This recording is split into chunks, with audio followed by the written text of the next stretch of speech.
So আপনি যদি বিদেশে পড়াশোনা করার প্ল্যান করেন তাহলে 6 থেকে 8 মাস পূর্বেই আপনার কোন কোন প্রিপারেশনগুলো নিতে হবে, স্পেশালি কোন ডকুমেন্টসগুলো আপনাকে রেডি করতে হবে।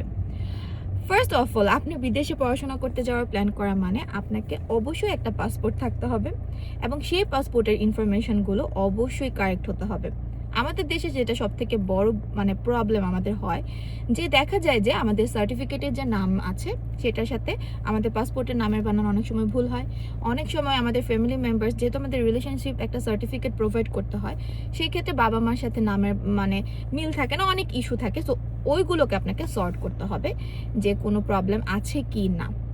আফটার দ্যাট আপনাকে অবশ্যই, এটা আমি একদম গুরুত্বপূর্ণভাবেই বলবো, আপনার 6 মাস আগে আপনি যে ব্যাংক স্টেটমেন্টটা শো করবেন, আপনার তো অবশ্যই একটা অ্যাকাউন্ট থাকতে হবে বা আপনার স্পন্সরের একটা অ্যাকাউন্ট থাকতে হবে। বিষয়টা যেন এরকম না হয় যে আপনার অ্যাকাউন্টটা মাত্র আপনি ওপেন করেছেন 2 মাস আগে, এটা কিন্তু ট্রাস্ট করতে হবে না।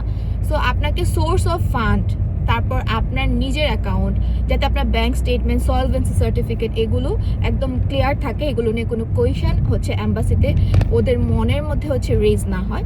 সো আপনাকে আপনি যদি পসিবল হয় আপনি আরও আগে থেকে এই প্রিপারেশনগুলো স্টার্ট করুন।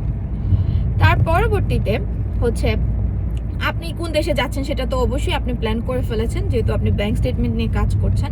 তো ওই দেশের যে ইউনিভার্সিটি, আপনি প্রাইভেট বা পাবলিক কোন ইউনিভার্সিটিতে পড়াশোনা করতে চাচ্ছেন সেটাও আপনাকে তো ফিক্স করতে হবে এবং ওই ইউনিভার্সিটি সম্পর্কে ইনফরমেশন কালেক্ট করুন। আরও বিস্তারিত জানতে আমাদের সাথে যোগাযোগ করুন যদি আপনি সাউথ কোরিয়াতে স্পেশালি পাবলিক ইউনিভার্সিটিতে অ্যাডমিশন নেওয়ার জন্য ট্রাই করেন বা আপনি প্ল্যান করছেন। আমরা তো আছি আপনাকে সাহায্য করার জন্য।